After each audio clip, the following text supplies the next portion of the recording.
Pronto! Ó, no estilo Wellington Calazans. Bom dia, tudo bem com vocês? Bom dia! Essa é uma homenagem ao nosso amigo Wellington Calazans, né?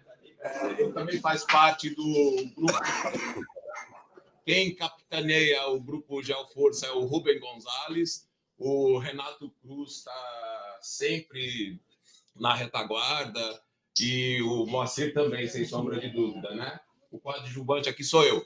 E vocês são os atores principais, sem sombra de dúvida. A questão aqui é que os três colegas e amigos vão justamente explanar concepções de vida que eles vivenciaram, que justamente eles reforçaram na sua vida profissional, né? Isso é muito importante para que vocês tenham um pouquinho de segurança, um pouquinho de tranquilidade em alçar os objetivos que cada um tem aqui, né? Acho que a caminho do encerramento do nosso ano letivo, acho que esse bate-papo é bastante importante, né? Quem começa é o nosso amigo Renato Cruz. Mande bala. Bom dia, turma. Não tem bom dia? Bom dia! Quando o professor Renato me convidou, eu não esperava sentir essa emoção da turma toda, porque a gente volta para esse dia também. Nós passamos por esse dia também, com todas as suas alegrias, suas dúvidas, desafios, né? Todo esse tipo de coisa que tem uma energia maravilhosa nesse momento da vida, né? A gente só tem uma linha de tempo, tudo que a gente tem na vida é tempo, né? E tempo é uma coisa que passa, né? Então, de uma certa maneira, né?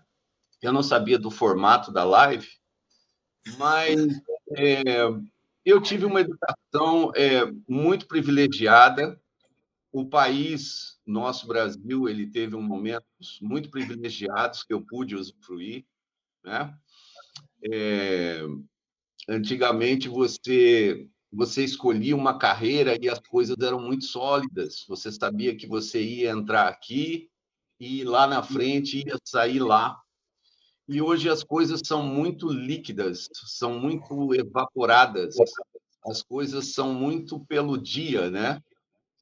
E eu vejo da forma que eu gastei o meu tempo. Eu fui para 2 faculdades, administração de empresa, eu não terminei ela, eu casei, eu vivi a vida.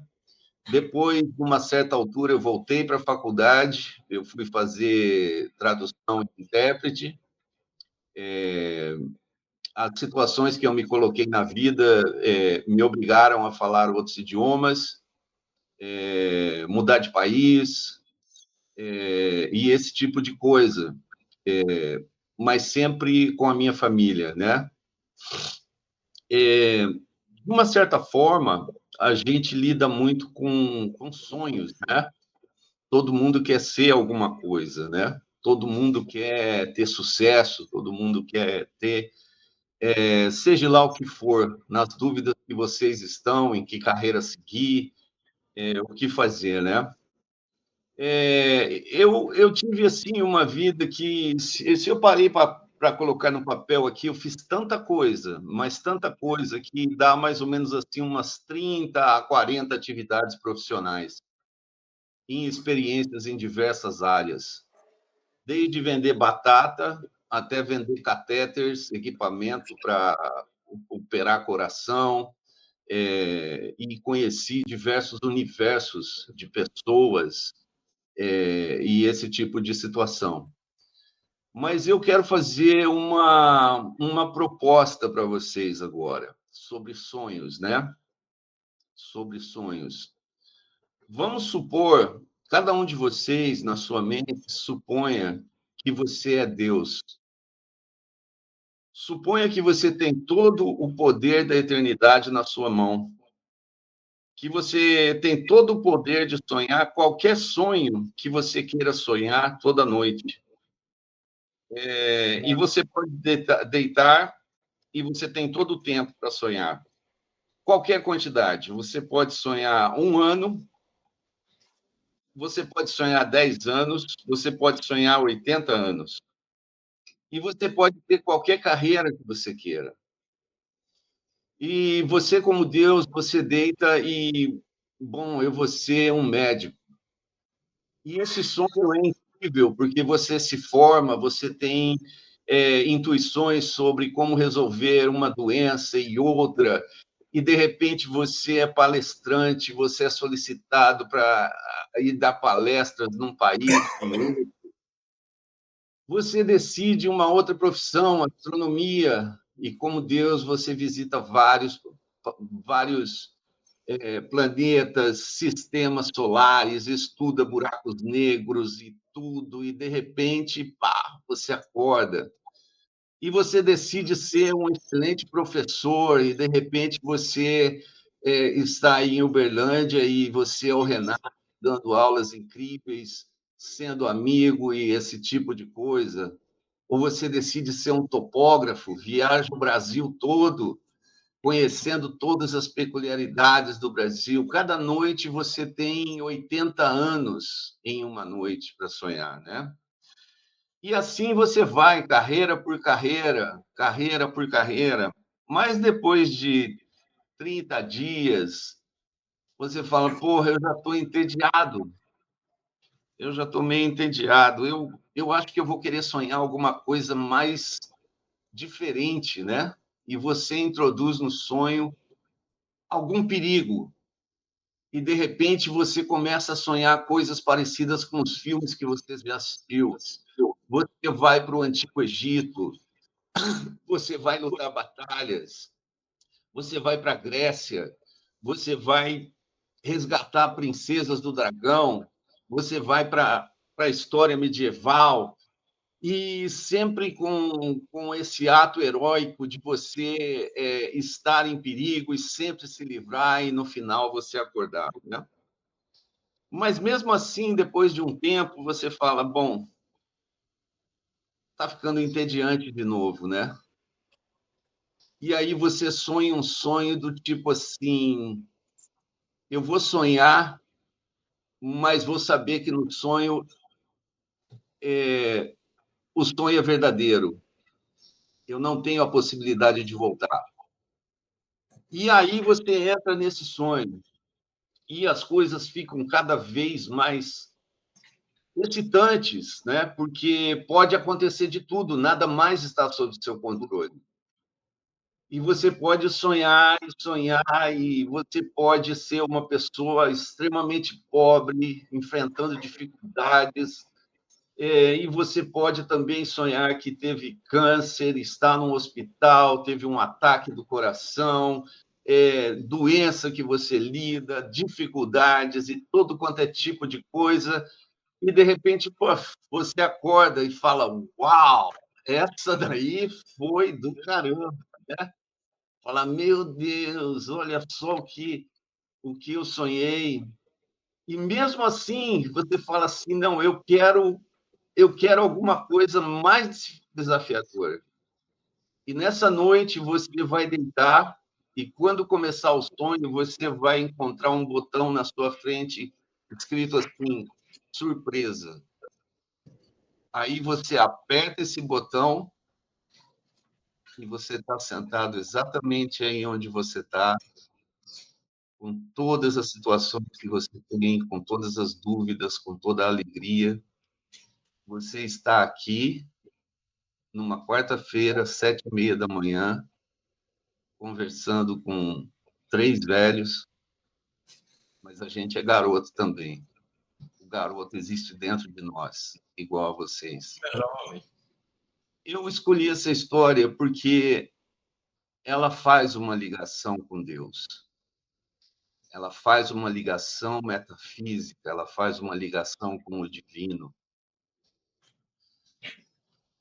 Caindo na vaca fria do que é a situação do dia a dia, vocês tem muitos desafios, mas é muito importante que você esteja conectado com Deus. Não estou falando de religião, estou falando de um sentimento interno de que você sabe que você é um pedaço dele. Esse mundo que a gente está chegando agora é um mundo, uma época muito, muito interessante. E vocês vão ser a pedra fundamental de reconstrução de tudo. Hoje nós estamos numa descida de insegurança. É muito importante hoje, com toda essa energia que vocês têm, distinguir o que é verdade e o que é mentira. Nós vivemos numa situação de tanto embaralho mental, de tanta propaganda, essa que é a verdade. E toda ela te conduz para duas situações. Você é vermelho ou você é azul? É doce ou salgado? É comunista ou fascista? É isso ou aquilo? Toda vez que você vê a exploração da dualidade exagerada, existe uma manipulação. As pessoas querem te levar para um determinado resultado. Então, esse é um conselho que eu achei muito bom trazer para vocês. Um conselho muito bom, porque ele pode trazer você para esse espaço sagrado interno seu e observar todas as coisas que vocês têm que enfrentar de agora em diante. A gente não precisa falar dos perigos da vida, porque vocês veem como nós estamos mergulhados em todo tipo de violência e todo tipo de manipulação. E isso vai continuar durante um pequeno período de tempo, mas aí essa experiência de vocês vai fazer com que vocês floresçam, né? Eu gostaria de ter tempo para contar muitas coisas, e eu talvez isso seria uma coisa também entediante, como eu contei no princípio da história, né? Mas eu fiquei muito feliz com o convite. Eu espero que vocês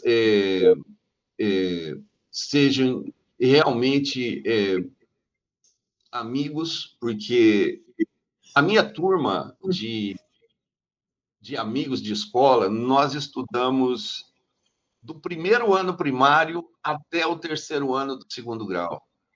Nós estamos esparramados pelo mundo inteiro, tem gente para tudo quanto é lugar. E com o evento da internet, todo mundo se achou e todo mundo está junto.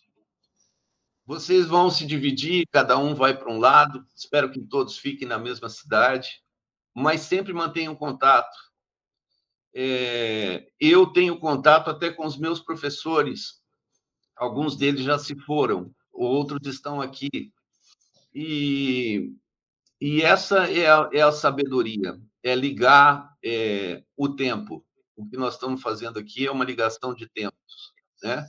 Eu faço ligação de tempo com os meus amigos, com os meus professores, e eu incentivo vocês a fazerem isso mesmo.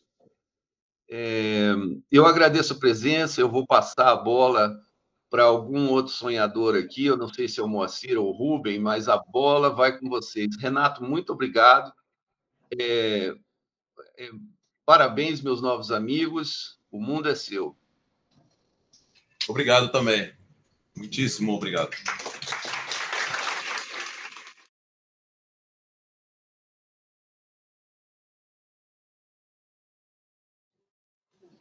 Bom, agora é o nosso inventor, agrimensor, José Moacir. Ei, moçada, bom dia. Renato, olha. Deixa eu confidenciar uma coisa aqui para o Renato e para o Rubão. O Moacir já foi chamado de fofinho assim que ele entrou, viu?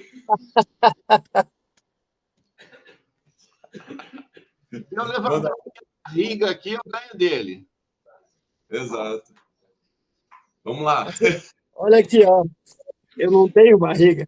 Pelo menos não muito proeminente. Bom, mas vamos lá, moçada.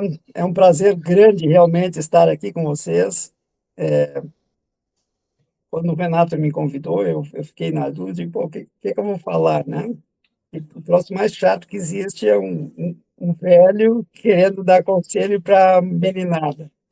Mas aí, pô, eu tenho um filho de 4 anos, aliás, desculpa, de 14 anos, já me confundi todo aqui, de 12 anos, mora comigo, tem uma filha de 25, mora com a mãe dela, e então é uma experiência interessante. Eu vou fazer 70 anos, 70, em fevereiro do ano que vem, né? Então eu já estou com bastante tempo de vida, vamos dizer assim. Espero ter mais pelo menos uns 20,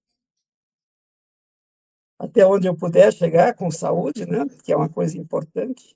Então, assim, as palavras aí do Renato foram muito bonitas, me tocaram bastante, porque são coisas reais de vida, né?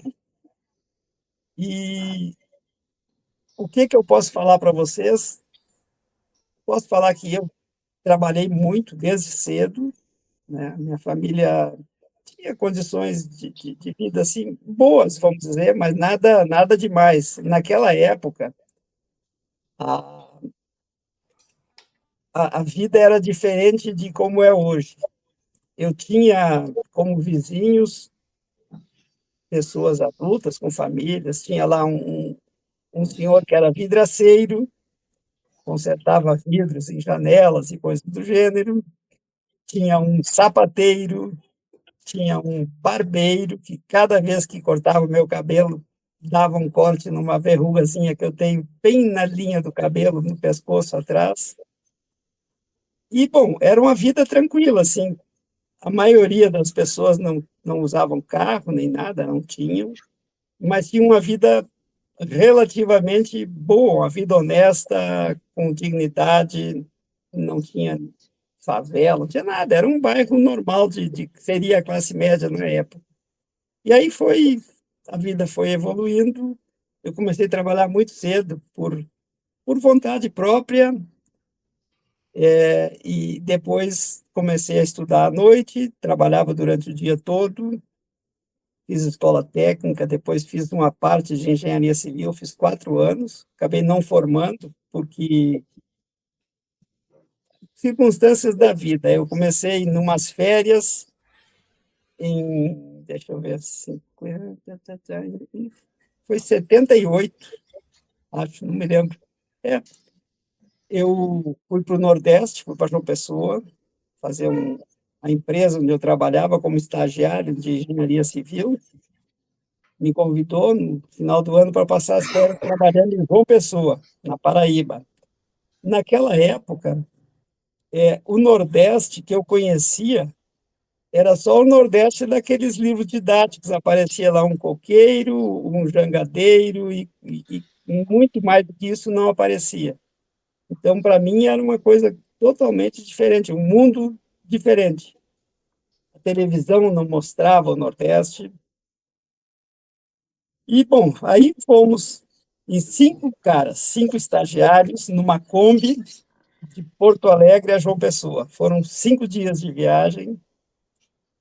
Foi uma aventura assim espetacular, de vivências na estrada e conversas e tudo mais. Foi muito legal. O trabalho lá também foi lindo. Quando eu cheguei, olha, eu me apaixonei pelo Nordeste e entrou na minha alma assim, de uma maneira que está aqui até hoje. E é uma região linda, um povo maravilhoso.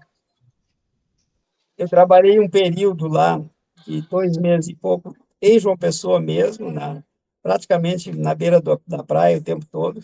O projeto para onde eu fui lá trabalhar era o projeto Cura, que era de revitalização da orla de João Pessoa. Então, trabalhava praticamente na beira do mar o dia inteiro. Foi uma experiência maravilhosa. Aí voltei para as férias, entrei de novo na escola, né? Período normal, e acho que não levou um mês, recebi um convite para fazer um trabalho lá no Nordeste de novo, daí um projeto de uma estrada, dessa vez em Pernambuco, no interior de Pernambuco. Eu fui. Eu vou para lá. Ia dar uma grana boa, e mais experiência, eu ia daí conhecer o sertão do Nordeste, que eu não conhecia. Quando eu estive em João Pessoa, eu já estive na capital. E fui para o Nordeste. E lá acabei ficando uns, eu acho que uns 8 ou 10 anos, mais ou menos. Entre idas e vindas, me rematriculei na escola. Eu ficava lá um tempo, perdi um semestre, digamos, daí voltei, me rematriculei de novo. Com menos de 10 dias de aula, eu cansei, fui de novo para o Nordeste. Bom, enfim, eu vivenciei de 8 a 10 anos, eu não lembro direito também, porque foram intercalados os períodos, do sertão do Nordeste. Sertão e litoral também. Trabalhei bastante no litoral. E percorri, então, alguns estados lá do Nordeste trabalhando. Conheci de perto, vivenciei aquela pobreza, aquele abandono ao qual está submetido aquele povo, né?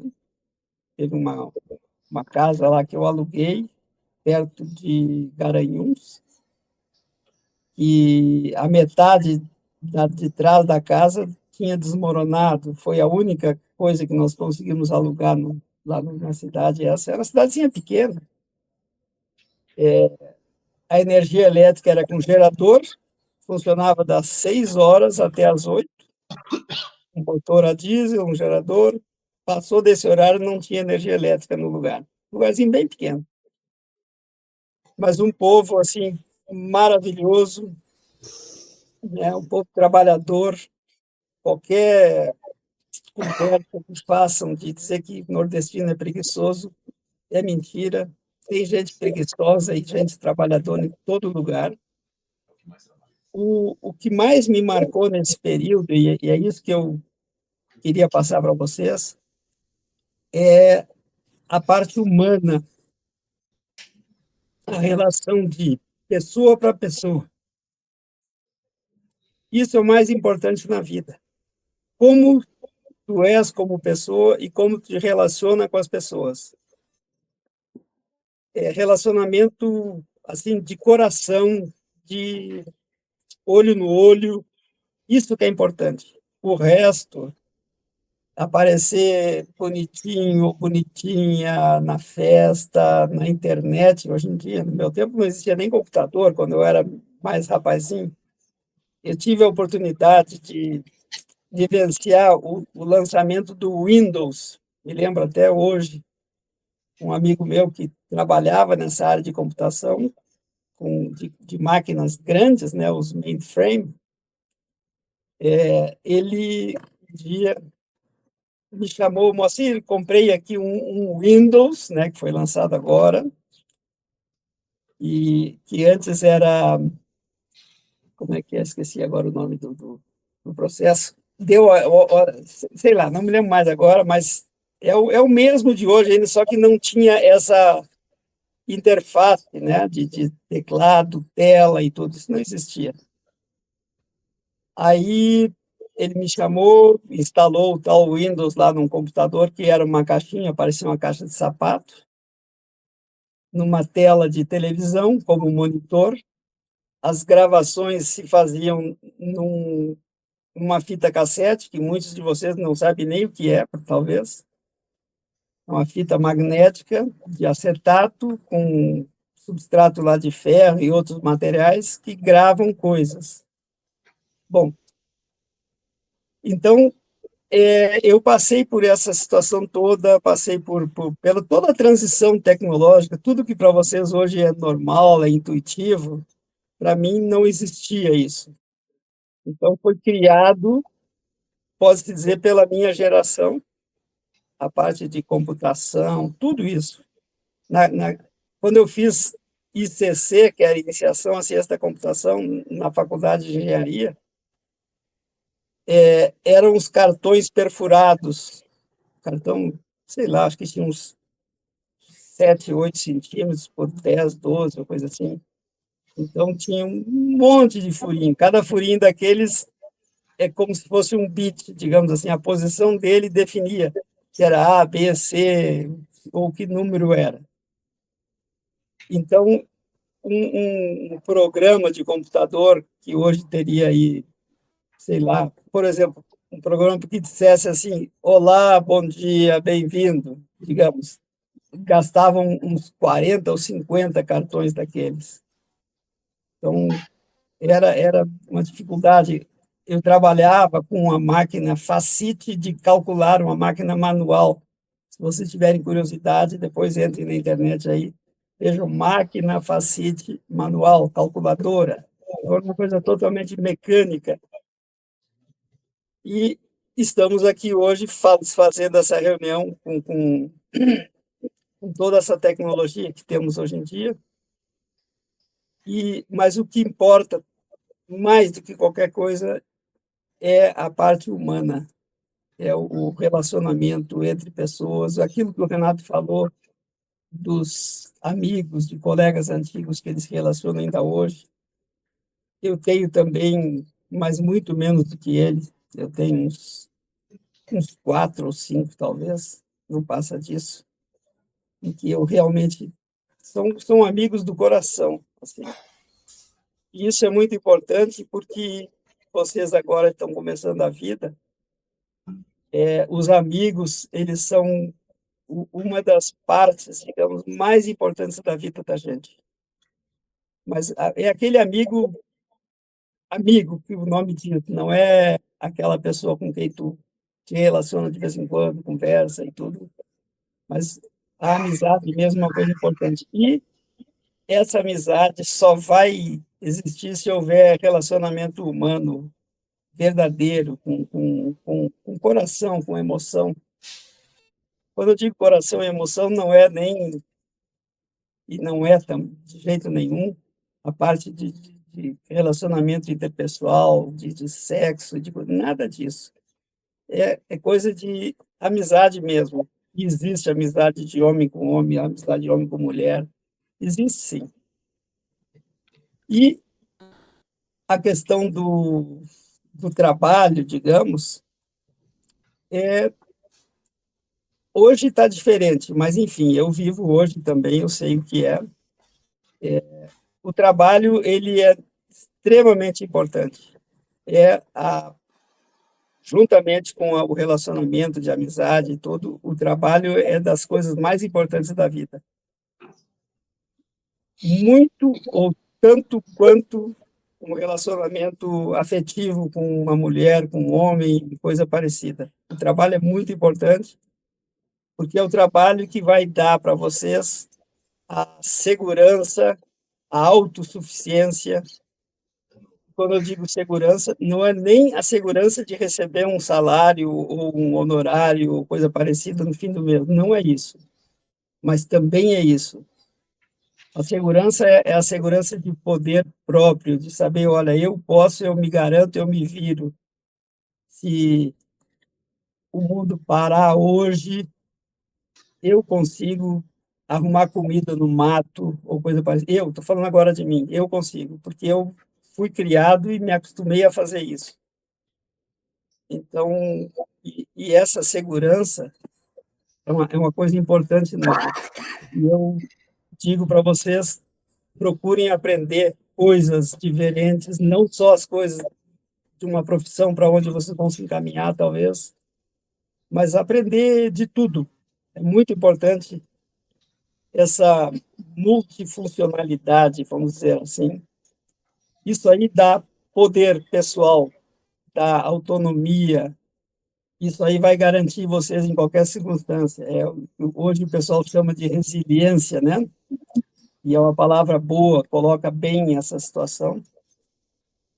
E com relação à profissão, muitos talvez já saibam o que querem fazer, mas nessa idade é difícil, eu sei, porque eu também passei por isso. E o que é importante é fazer algo que dê prazer, dê satisfação pessoal, que tenha algum significado para a gente. Eu conheço um monte de gente que tem excelentes empregos, excelentes trabalhos, mas são extremamente frustrados. Conheço vários. Um deles é um exemplo clássico, um grande amigo meu, assim, desde o tempo do ginásio. cara era um artista plástico, gostava de pintar, desenhar, e era muito bom nisso, mas fez engenharia química, virou diretor de empresa e um cara frustrado. Dá para notar nas conversas com ele e tudo, e ele sabe, ele já me falou, porque nós somos amigos. Então, é importante fazer aquilo que gosta. Obviamente, se o cara gostar de não fazer nada, de ser vagabundo, aí é um problema dele, ele vai arcar com essas consequências num determinado momento. Por enquanto, a vida ainda está toda aberta, mas na medida em que o tempo vai passando, os caminhos vão se fechando. Não que eles não continuem lá, eles continuam, estão abertos ainda, quaisquer caminhos, em qualquer idade. Porém, com o passar do tempo, a energia vai se esvaindo e a gente vai se acomodando naturalmente num determinado rumo, que é o que normalmente acontece com todo mundo, né? Na nossa sociedade, se escolhe uma profissão, se toma um rumo e vai nela, mais ou menos como um caminho de uma estrada de barro, né? Vocês já devem ter passado por algumas, onde tem já os dois sulcos ali, onde os pneus se acomodam, e às vezes o cara quer sair um pouco ali, mas se descuidar um pouquinho, resvala e volta para aqueles dois sulcos ali, que é o caminho mais trilhado, vamos dizer. Então, basicamente, isso que eu quero dizer para vocês. Trabalhem, façam aquilo que dá prazer e aquilo que está no coração. Cada um tem a capacidade de, sentindo a história lá do Renato, de sentir-se Deus, cada um, se ficar quieto, em silêncio, se der uma apaziguada nos pensamentos, vai saber o que é melhor para si e o que não é, o que é bom, o que não é. Deus nos dotou dessa consciência, né? Que é a gente saber o que é certo e o que é errado. São conceitos que independem de moda, de tempo, de cultura. Um alemão sabe o que é certo e o que é errado, um chinês sabe, um japonês sabe, um brasileiro sabe, um mineiro sabe o que é certo e o que é errado. Então, o que eu posso dizer para vocês é isso. Basicamente, sigam o coração e a consciência juntos, sempre procurando seguir essa voz interior que nós temos. É inegável, toda a cultura procura sufocar isso, hoje em dia, principalmente, e é esse o jogo de quem domina, digamos, a sociedade para conduzi-la para caminhos que não são bons, é procurar sufocar essa voz interior. É importante dar atenção a ela. Basicamente é isso. Foi muito legal falar com vocês. Vamos ouvir agora o Rubem, que é um camarada muito experiente, muito bom. Então, moçada, abraço, sejam felizes na vida, viu? Obrigado, obrigado. A sua voz, o seu sentimento demonstra, né? Você, acho que enquanto narrava a sua história, você ficou visivelmente emocionado, porque a gente lembrar daquilo que a gente fez, daquilo que a gente realizou, isso é muito dadivoso. Parabéns, Moacir. Obrigado, Renato, pelo convite também. Rubem Gonzalez, a sua vez. Bom dia. É minha vez. Até que enfim, rapaz, eu fico escutando esses velhos falar aí, rapaz. Porra, fico lembrando. Pelo amor de Deus. Tá? Ainda bem que chegou um jovem aqui. Pelo amor de Deus. Eu vejo esses dois velhos aí conversando. Primeiro, bom dia para vocês. Péssimo acordar essa hora. Eu queria estar dormindo. Mas vou falar com vocês, né? Qual é a idade média dessa rapaziada toda, dessa quadrilha toda aí? 17, alguns 18. Ah, ótimo. A idade do meu filho mais novo, não tem problema. Eu tenho uma filha arada aqui, então o mais novo está nessa fase aqui. Tá ali, tá dormindo, está trabalhando ali, porque tem que pegar as notas lá, ver as recuperações, ver o que ele tem que fazer. Tá? Então, eu não vou contar nada aqui da minha vida, do meu passado, porque vocês não estão afim de escutar papo chato, enjoado, que só vai servir para isso, aquilo outro. Não estou criticando meus amigos aqui, não. Eles já fizeram isso. Então, aí vocês vão falar assim, puta que pariu, lá vem o terceiro velho chato contando a história da vida dele. Daqui a pouquinho vai lembrar de um cachorro, de um gato, de alguma coisa. Então é o seguinte, eu vou poupar vocês disso. Vou deixar de ser prolixo e vou mais ou menos direto ao ponto. Molecada, vocês são o que a gente chama de um quadro em branco. Vocês são uma tela vazia. Vocês são o início de uma pintura. Vocês estão começando a vida. E tem gente aí já se achando velho no meio da turma aí. Tem gente aí já se achando velho porque é do ser humano. O cara, quando faz 17 anos, 18 anos, ele acha que está nos estertores da vida, que nada mais vai acontecer com ele e que com 30 anos a vida acabou. Aí você vai descobrir que com 62, como eu, você não está querendo viver, tocar o barco e se meter em projetos. Essas duas figuras que me antecederam são duas pessoas maravilhosas, com história de vida densa, e a minha não é diferente. Também, eu, muito novo, passei num concurso para a Petrobras e não passei para nenhum concurso glamouroso, não, tá, gente? Eu passei para um concurso que, na época, hoje não existe mais, porque hoje a mecânica, a dinâmica da vida, do mundo mudou muito. Nós não temos tempo aqui para, numa aula só, explicar para vocês o que é melhor, o que é pior, o que está certo, o que está errado. A gente fala que a vida é mais ou menos como o mar. E as pessoas elas se dividem em 3 categorias: otimistas, pessimistas e realistas. O otimista é aquele cara que olha para o oceano e acha que o vento nunca mais vai acabar. Ele vai poder ir para onde quiser. O pessimista acha que o vento nunca mais vai voltar e ele vai ficar parado ali. E o realista ajusta as velas e vai navegando de acordo com o vento. Se mais vento, navega mais. Se menos vento, navega menos. Depois que inventaram a tal da bujarrona, um dia vocês estudam o que é a bujarrona, o Moacir sabe o dia que sobra, é a capacidade que o ser humano inventou. O ser humano é fantástico, né? Nós inventamos uma forma de viajar contra o vento. O vento vem contra. Como é que você vai contra ele? Você viaja e adianta isso daí. O ser humano conseguiu fazer isso. O ser humano descobriu que ele tem que avançar. E ir contra o vento é avançar. Então, ele com o vento contra, ele vai de lado e ele consegue avançar também. Então, quer dizer que o ser humano é assim. O ser humano precisa de problemas para viver.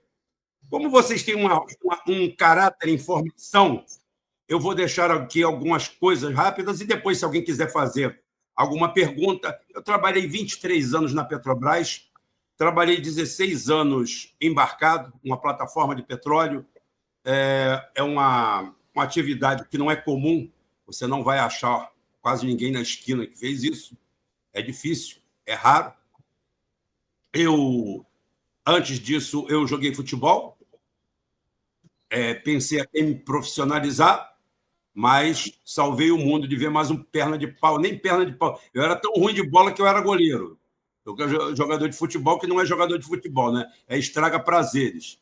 O cara tenta fazer o gol e tem um cara lá querendo acabar com esse sonho dele.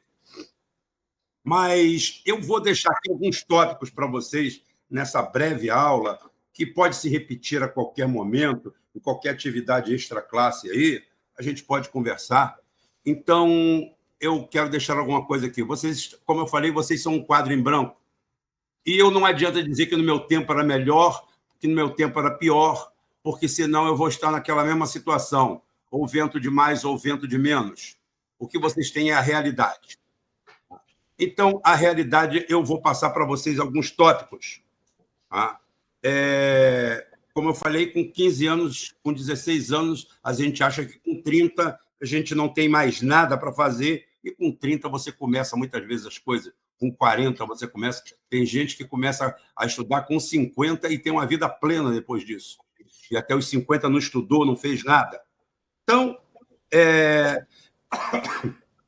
o que você tem que aprender é manter a mente sempre jovem.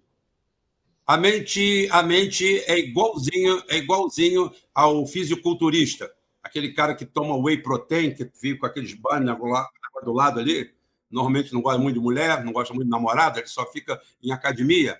O cérebro da gente é a mesma coisa. O cérebro da gente é a mesma coisa. A gente tem que malhar. A gente tem que malhar o cérebro todo dia. O corpo, de vez em quando. Tá? Tem vários expoentes de que tocaram a vida inteirinha de dentro de uma rede. Então é o seguinte, isso aí não é o pior, não. O bom é manter a mente oxigenada.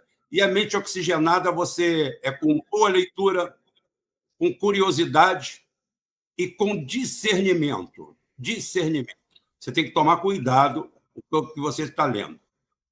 Por favor, se vocês passarem a vida inteira longe de qualquer livro de autoajuda, vocês vão fazer um favor a vocês. Isso não é literatura, isso é lixo. Não existe fórmula mágica para ficar rico, não acredite nisso. A riqueza, ela vem por herança, ela vem por um somatório de trabalho, sorte e acaso. Não pensem vocês que é diferente disso. Ou então, por via da desonestidade. São praticamente as 3 formas de você ficar rico. Se você levar em consideração que é 150 vezes mais fácil você ser fulminado por um raio no meio da rua do que você ganhar na Mega Sena, você vai tirar essa história de Mega Sena midiática como se realizar na vida. Até porque tem gente que se realizou com aquilo ali e acabou com a própria vida. Então, é o seguinte, a gente tem que colocar isso na frente. Sempre o desenvolvimento.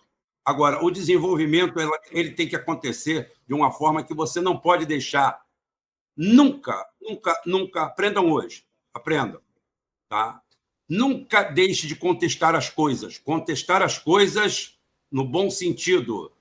Tá? Nunca aceite imposições onde você tem dúvida. Você tem uma dúvida, então não aceite imposição. Rubem, eu não concordei com isso. Ou como você ousa não concordar comigo? Poxa, eu tenho o triplo da sua idade, porque no meu tempo não tem seu tempo, não tem nada. Eu não concordei. Por favor, faça o favor de me convencer disso aí. Outra coisa que vocês têm que levar em consideração, isso daí serve para a vida inteira, que o ser humano é impermanente. O ser humano nunca consegue ficar em algum lugar por muito tempo, por um tempo prolongado, a não ser que você seja extremamente autodoutrinado e preparado para isso. Ou então você esteja preso, aí ferrou. Se estiver em cana, aí não adianta. Todo dia você vai ter que acordar no mesmo lugar e nem adianta perguntar qual é o cardápio. Tá? Então, você já sabe. Agora, fora isso aí, nós somos impermanentes. A gente está sempre com a ideia do Moacir aqui. O Moacir é o professor Pardal do nosso turma aqui. Tá? Ele fica olhando as coisas na rua, aí ele fala assim, poxa, e se fosse fazer desse jeito? E se fizesse desse jeito aqui? Eu falo que o inventor é o exemplo máximo do preguiçoso. Ele está sempre tentando fazer o máximo com o menor trabalho possível. Ele sempre quer criar um método, tá? Ele sempre quer criar um método para que aquilo seja feito de uma forma melhor, mais segura, tá? Com mais eficiência. Aí a gente brinca que isso daí é a tese do preguiçoso. Porque o ser humano, todo o nosso desenvolvimento realmente é em torno do ócio e da preguiça. Desde que a gente desceu de uma árvore, foi para dentro de uma caverna, tá? Porque naquela época ou você comia ou era comido. O cardápio do dia era esse. Você acordava e falava assim, bem, hoje eu vou comer ou vou ser comido. E o ser humano começou a criar métodos. E a gente continua. A base é a mesma. A gente continua Basicamente, o nosso tripé é o mesmo. O que mudou é o entorno, é o que a gente tem ao nosso lado.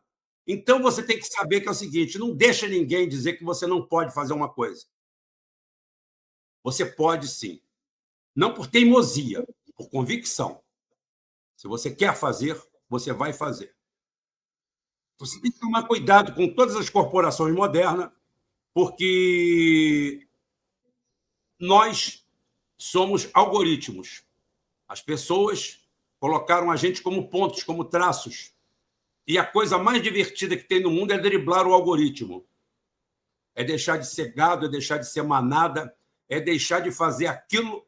Uma vez eu fui fazer um curso ministrado por um psicólogo e ele viu a turma toda interagindo e perguntou por que eu não estava interagindo. Porque eu falei que era aquilo que ele queria que eu fizesse, eu não iria fazer. E eu não sou o elemento estatístico dele. Eu estava ali também igual a ele, observando. Eu falei, eu estou igual a você, eu também estou observando. Eu quero ver o que vai acontecer aqui. Ele riu e ficou quieto, porque era uma opção que eu tinha. Então, ou seja, a turma tinha 40 pessoas, só eu que fiquei ali naquela posição de contestar aquilo ali. Contestar não é brigar contra tudo, não é ser o rei, o dono da verdade. Tá? E outra coisa que você não deve deixar, o Moacir falou aqui, a pior coisa que tem é a morte dos sonhos. Agora, você também não pense que você vai ganhar a vida sendo artista plástico. Artista plástico é uma historinha meio engraçada que tem a ver com nome, tradição, sorte, acaso, interesses, uma série de coisas. Então, eu sugiro para quem quer ganhar a vida como artista plástico que faça isso como hobby. Tá? Faz isso como hobby que, de repente, você fica até rico. Tem vários exemplos na humanidade de gente que foram grandes compositores que eram funcionários do Banco do Brasil, eram funcionários da Caixa Econômica, e eram funcionários públicos e faziam alguma coisa diante das artes, escreviam poemas, tudo isso daí, porque se fosse depender de viver daquilo ali, é meio difícil. Agora, a morte dos sonhos é uma coisa terrível. Isso faz a gente morrer antes. Os donos do mundo nos enquadram nesse vetor. Tá? Lute a vida toda para sair disso. Seja quem você é. Isso aqui não fica legal. Porra, essa calça rosa com essa camisa azul é péssima. Dane-se, eu gosto. Estou nem aí. Eu vou usar essa porcaria mesmo. Agora, o principal de tudo que vocês têm que entender é que o mau conselho e o bom conselho, eles andam de mãos dadas. Eles só têm uma estrutura diferente. Todo mundo fala assim, foram as más companhias que levaram fulano a fazer isso. Ele é assim, ele é um bom garoto, mas as más companhias fizeram isso com ele. Eu quero dizer que, do jeito que existem más companhias no mundo, existem boas companhias. Do mesmo jeito que existem maus conselhos, existem bons conselhos. A única diferença de um para o outro é a insistência. É como o mau conselho, a má ideia e a má companhia é resiliente. Se o cara te chamar para fazer uma cagada, vem cá, vamos arrombar a cantina. Eu já tive colega meu de escola com 16, 17 anos que arrombaram a cantina para roubar o dinheiro da cantina. Foram presos na escola particular onde estudavam. Aquilo ali foi um exemplo máximo, extremo, da má ideia, da má companhia, do mau conselho. Mas é que o mau conselho é persistente. O Moacir está aqui com a tela aberta, então eu vou chegar para o Moacir e falar assim, Moacir, chega aqui no canto que eu quero falar um negócio para você. Olha só, o Renato, que é o outro aqui, o Renato está envolvido nisso. Por favor, eu vou te dar um conselho. Não anda com o Renato, não. Não anda com o Renato, não, porque o Renato não é uma boa companhia, lamentavelmente. Eu vou falar isso uma vez. E vai acontecer com vocês também. Quem der um bom conselho para vocês vai te dar ele uma vez. Ninguém vai repetir um bom conselho para você. Se no dia seguinte eu ver o Moacir com o Renato de novo, eu não vou chamá-lo no canto e falar de novo, não. Eu vou dizer o seguinte: eu já avisei. Agora é problema dele. Ao contrário do mau conselho. O mau amigo, o mau colega, o mau companheiro que vem trazer para você uma roubada, ele vem num dia, e aí, vamos fazer isso? Aí você, não. No dia seguinte, ele fala, vamos, rapaz, vamos. Vamos. Não, não, não. Rapaz, fulano já concordou, ciclano é o método de aceitação coletiva. Tá? Fulano já aceitou, ciclano já aceitou. Vamos. Aí você, fulano já aceitou, ciclano já aceitou, outro já aceitou. O risco é muito pequeno, né? Vamos. Aí chega lá, todo mundo quebra a cara. Se arrebenta. Por quê? Porque o mau conselho, a má ideia, a má gerência, ela é persistente. Ela está ali todo dia. O bom conselho, não. O bom conselho, eu chego agora e falo, Moacir, está aqui um papel, um bilhete, você está desempregado, procurando emprego. Atravesse a cidade e vá lá e procure Dr. Renato Cruz. Tem um emprego lá para você. No dia seguinte, eu pergunto, você foi lá? Não, é que eu tive para... Bom, ótimo, você já fez o seu papel. Você não vai pegar o telefone e ligar para o Renato, porque você já fez o que tinha que ser feito. Então, podem botar na cabeça. Os bons conselhos, as boas orientações, as boas ideias, elas passam muitas vezes correndo tão rápido na frente da gente que a gente nem consegue enxergar. Ao contrário do que é ruim. O é ruim está sempre persistente. Tá? E para a idade de vocês, que é uma idade de abertura, de experimentos, eu quero dizer para vocês o seguinte: nunca, em momento algum, sucumba a nenhum vício. O vício não te liberta, o vício te escraviza. Todo mundo que tem um vício de alguma coisa é escravo de algo ou de alguma coisa. É comum experimentos, é comum uma série de coisas, e mantenha-se sempre alerta em relação a isso. Isso é chover no molhado, muitas vezes os pais da gente não falam isso para a gente, ou então ficou fora de moda falar. Mas eu falo para vocês, cuidado, porque todas as experiências, quando você vê, muitas vezes, depoimento de pessoas dizendo como saíram de drogas, como saíram de uma série de situações, você vê ali uma epopeia, uma luta, mas você se pergunta, por que ele entrou nessa bosta? Por que ele entrou nessa merda, se os exemplos à nossa volta mostram que isso é uma merda? Será que a gente não consegue... a gente tem que replicar o desastre, o caos? Será que a gente, olhando, não é o suficiente? Será que a gente olhar um prédio caindo não é o suficiente? A gente tem que entrar dentro do prédio e o prédio cair com a gente dentro? Para a gente ter certeza que um prédio cai? Então, a observação faz parte da experiência. Isso daqui é um pequeno... Tá? Outra é que vocês nem sempre vão conseguir trabalhar com o que vocês gostam. 90% aqui não vai conseguir. Então, transforme o que você faz em algo prazeroso, que a vida se torna um pouco melhor. E se afaste de pessoas derrotistas, se afaste de pessoas que só jogam os outros para baixo. Pelo amor de Deus, passa perto, fala oi, olá, não tenho tempo e toca o barco. Renato Domingues, por hora é isso aí, mas se alguém quiser fazer alguma pergunta, alguma coisa, não tem problema. Ok, perfeito. Muito obrigado, Rubão. O Rubem Gonzalez é um exímio comunicador, né? No nosso meio, a gente fala que ele é o chacrinha da geopolítica. Abertas as perguntas, à vontade. É só você se posicionar aqui no meio e fazer, por favor. Eu tenho uma pergunta para fazer. Vem aqui, se posiciona aqui no meio, por favor. Fala seu nome, a sua turma. Opa! Dá uma machadinha. Pode sentar aí, pronto. Aqui, isso. E aí, Joia, beleza? Então, eu pergunto, você citou os 3 exemplos lá do mar, né? Que tem as pessoas pessimistas, otimistas e realistas, né? Eu concordo, só que eu também concordo que essas 3 coisas também é essencial, né? Para a evolução de cada ser humano individual, né? Acho que a ocasião da vida ela depende muito de momento, né? Vai ter momentos que você vai precisar ser otimista, outros pessimistas, né? Porque nem toda situação de vida você tem que ser otimista.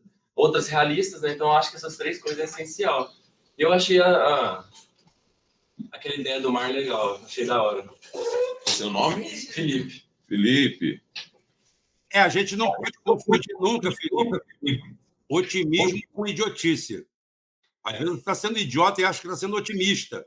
Então, às vezes, o otimismo é uma coisa que, às vezes, tem que ser incentivado e, às vezes, refreado. Tá?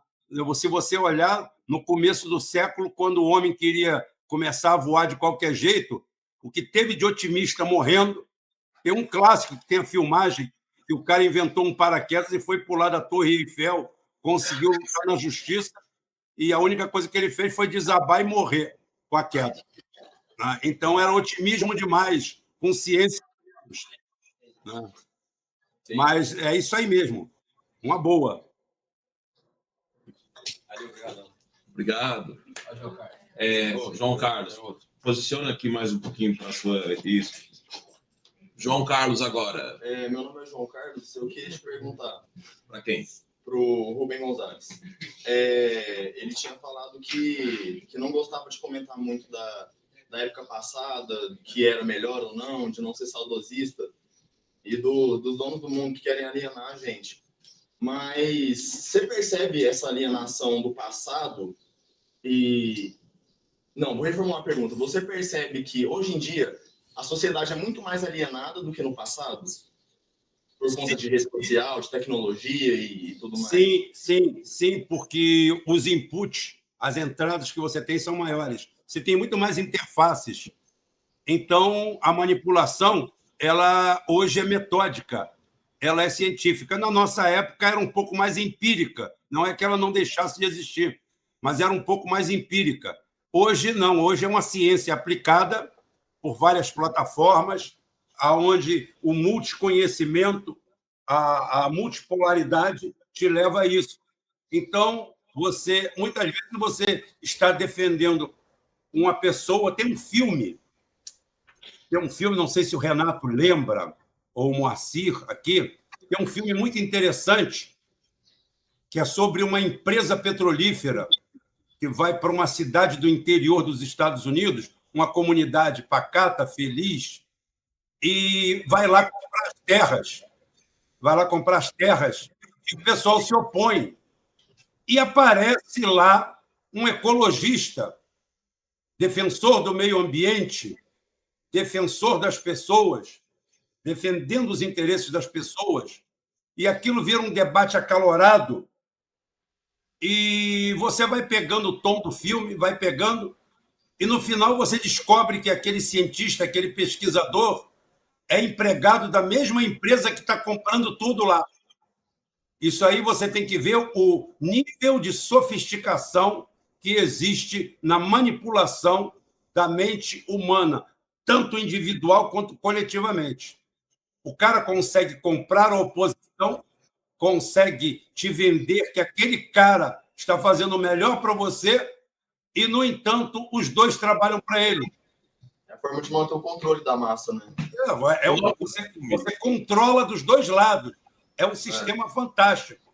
Tá? Então, hoje nós estamos diante da ciência, tá? A ciência dos algoritmos, a ciência. Por isso que eu falo que a minha diversão hoje, aos 62 anos de idade, é driblar algoritmo. Eu adoro quando eu driblo eles. Então, é uma diversão. Sabe? Isso aí vai acontecer em todo momento. Mas, de qualquer jeito, a gente consegue se manter alerta, também sem criar paranoia. Eu sempre falei e vou repetir. Muitas vezes, a burrice é tão grande que parece estratégia. Você fala assim, cara, isso que esses caras estão fazendo é uma burrice tão grande que isso aí deve ser uma estratégia. E, às vezes, é só burrice mesmo. Ela acontece. Quanto mais você sobe, quanto mais você tem contato com pessoas poderosas, você vai descobrir que o substrato humano, a nível de inteligência, não é muito diferente do que você tem na sua sala aí. Você acha que vai entrar numa reunião da Microsoft e vai achar um bando de gênios que nem anda, que voa, tá? E você, poxa, eu estou aqui com os meus colegas, todos nós aqui, a gente não sabe nada. E você vai descobrir, assustado, que o nível médio lá não é muito diferente do que está aí à sua volta. São falácias que a gente carrega pela vida. Tá? Mas isso aí, uma hora depois, a gente conversa sobre isso. Mas eu não fecho as portas de voltar aqui outras vezes. Eu só queria te perguntar o nome do filme que você citou. Oi? O nome do filme. Eu estou devendo isso aqui. Eu não sei se o Moacir... Eu vou pesquisar. Eu não lembro o nome, mas é um filme que trata da compra de terra para o fracking. Se não me engano, o ecologista, eu acho que era o Leonardo DiCaprio, não tenho certeza. Aproveitando, Renato e Moacir, querem complementar a pergunta, fazer alguma participação? À vontade. Não, por mim tá bom assim, tranquilo. Perfeito. Mais alguém quer perguntar, por favor? Opa.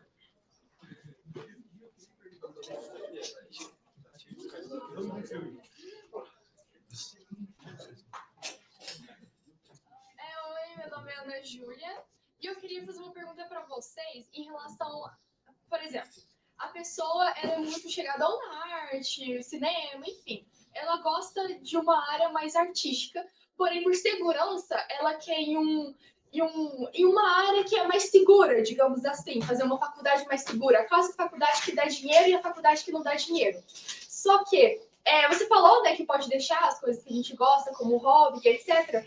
Mas qual que é a dica que você pode passar para a gente, para depois, né, após essa faculdade segura, né, de segurança que a gente fazer, a gente não se perder no tempo, tipo, nossa, eu fiquei 8 horas trabalhando, cheguei em casa, não vai ter tempo de eu pintar um quadro, ou a pessoa acabar esquecendo disso, ou ela querer fazer uma faculdade de cinema, por exemplo, mas pelo tempo que trabalho ela não conseguir mais. É mais sobre isso que eu queria perguntar. Olha, eu vou responder primeiro, depois acho que os outros também podem falar um pouco, que é a experiência de vida. Olha, você vive um dia de cada vez. Você não vive um mês de cada vez, você não vive um ano de cada vez, você vive um dia de cada vez. Então, se você fizer de cada dia ou de 5 dias da semana em 7 da sua vida um inferno, a sua vida vai ser um inferno. Então, você não pode trabalhar num lugar desses. Eu acho que você, de qualquer jeito, mesmo estando naquilo em que você não gosta tanto, você tem que descobrir prazer ali. Se não te der o mínimo de prazer, realmente é uma vida que não vale a pena. É uma vida que não vale a pena ser vivida. Porque nós vivemos um dia de cada vez. Imagina 5 dias de martírio naquilo ali. Eu saí da Petrobras por causa disso. Eu não aconselho ninguém, qualquer um que chega perto de mim, fala que eu sou louco. Eu saí de um emprego seguro, concursado, um salário bem alto, tá? E eu virei as costas e fui embora. Eu recomendo isso para alguém? Não. Não falo, nunca façam isso. Agora, eu fiz. É a fórmula? Não. Mas eu estava nesse momento de infelicidade, aonde os 5 dias que eu trabalhava eram 5 dias no inferno, tá? E 2 dias que mal recuperavam um terço da energia que eu perdi ali. Tá? Nesse meio tempo, eu fiquei deprimido, eu engordei, eu só não fiquei feio porque eu já era. Então, nessa parte aí, eu passei batido. Foi a única parte que não me afetou. O resto foi horrível. Então, o que a gente tem que fazer é do nosso trabalho algo prazeroso. E nas oportunidades que a vida apresenta, porque nós somos impermanentes, se você tiver talento de verdade e a oportunidade aparecer, uma coisa é vontade, outra coisa é talento. Às vezes a gente tem uma vontade, o meu filho tem uma vontade terrível de jogar bola igual ao Romário, tá? Mas ele só tem a vontade. Eu só tenho a vontade, não tem mais nada. Então é diferente. Agora, se o meu filho não tivesse a vontade de ser o Romário e jogasse bola para caramba, não tenha dúvida. Vamos para a escolinha, porque isso aí é um talento inato. Então, isso aí acontece em outros lugares.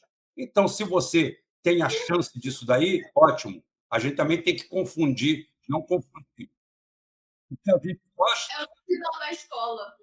gosta de universidade com o que consegue desenvolver. Tá? É isso aí. Pessoal, eu descobri aqui o nome do filme, que a internet permite isso. Terra Prometida.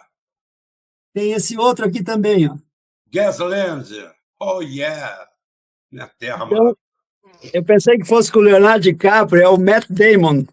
Aí, como vai ficar gravada a conversa aqui, depois dá para passar para o pessoal. Tá vendo? É por isso que é bom ter um inventor na turma. Ele sempre arruma um método, não falei? Adivinha quem foi que descobriu? Foi ele. Foi a internet, não fui eu. Foi a internet é a ferramenta. Um Claro. martelo sozinho não prega nada. Exatamente. É um belo filme, viu? Recomendo que vocês vejam. Também o filme que o Rubens sempre recomenda, e eu também já vi várias vezes, é O Advogado do Diabo. O Advogado do Diabo é fantástico. E para vocês entenderem a sordidez do mundo, vai logo um terceiro filme que se chama Mera Coincidência. Mera Coincidência relata de forma como comédia, mas não é comédia. Ele foi feito no gênero comédia para poder ter financiamento. Mera Coincidência relata a história de um escândalo na Casa Branca, nos Estados Unidos, onde os assessores do presidente criam uma guerra fictícia que não existe em algum lugar do mundo para desviar a atenção. E usam para isso a ignorância do povo americano, que não entende nada de geografia e não sabe aonde é, por acaso, a Albânia, que é onde eles inventaram a guerra. Primeiro, eles fizeram uma análise estatística e descobriram que 98% da população americana nunca tinha nem ouvido falar em Albânia. Então, era o território favorito deles. Contrataram um diretor de cinema para fazer o filme. É Hound Dog, tá? Mera Coincidência. É com Dustin Hoffman e Robert De Niro. E aquele outro cara grandão, que o pai dele era pistoleiro da máfia. Pistoleiro mesmo da máfia, esqueci o nome dele agora. Tá? É muito bom o filme. São 3 filmes interessantes. Tá? Eu queria, já que entramos no assunto de filmes, né? Eu gostaria de sugerir um, porque ele é muito pertinente à nossa época agora também.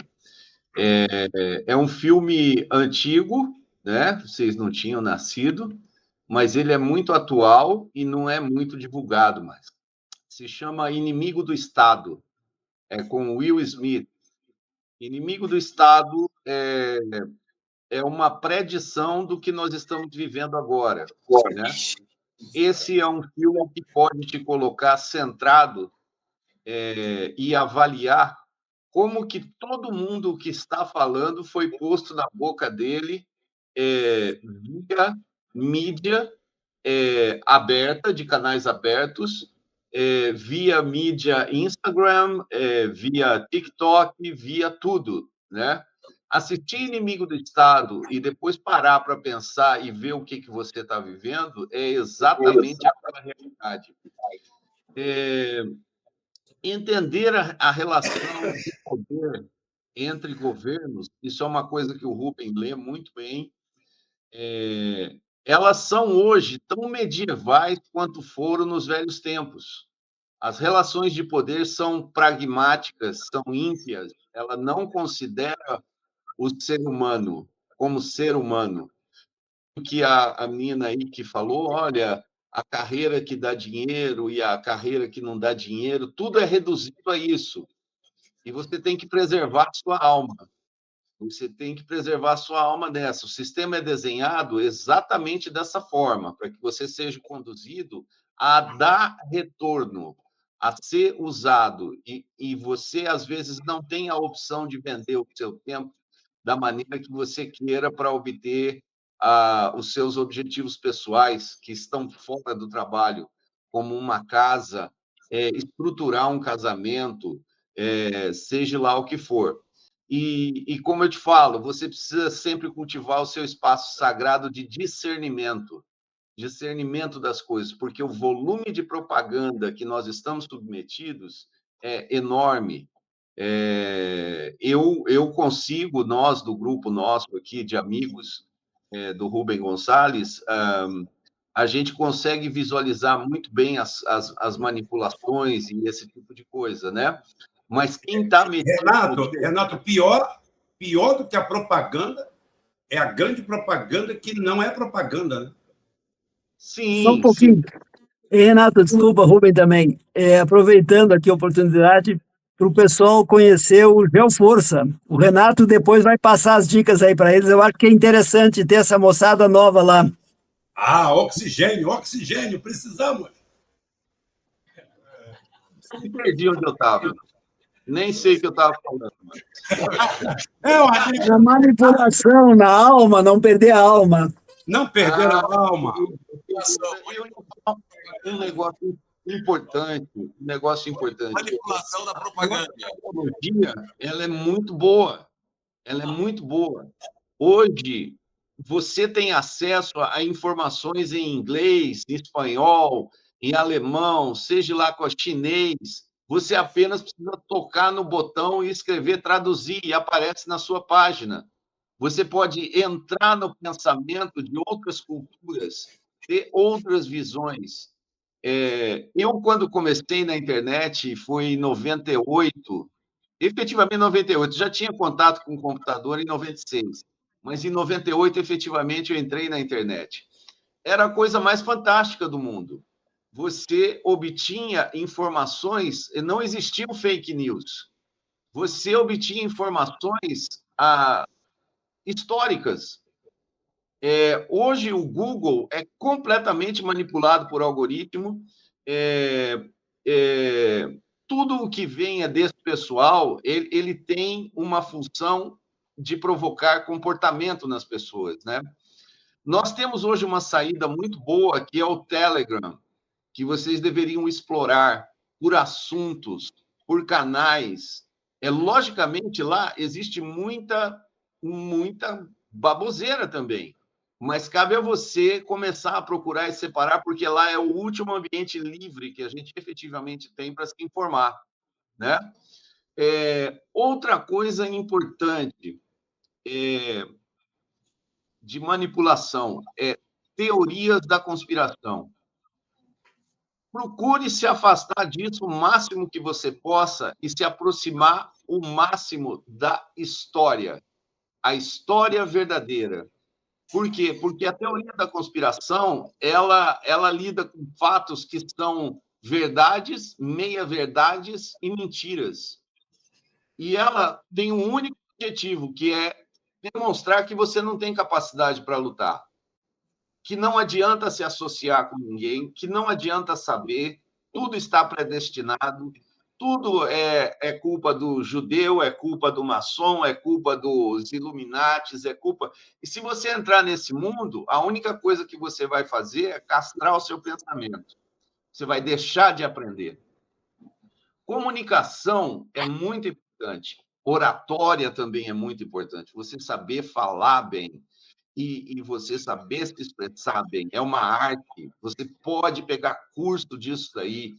Esse garoto aí da TIM, eu vejo que ele vai ser um grande vendedor. Isso aí é um cabra que vai ser muito bom vendedor. Ele já ultrapassou aquela coisa do ego. Mas eu vou vestir isso, vou vestir aquilo. Foda-se. Eu vou para cima. Eu vou ganhar, eu vou conversar. Agora, quando a gente fala em comunicação, por que a gente fala que é bom você procurar boas fontes, leitura de história, leitura sobre política, sobre filosofia, leitura. Por quê? Porque quando houver comunicação, a comunicação sai assim, olha.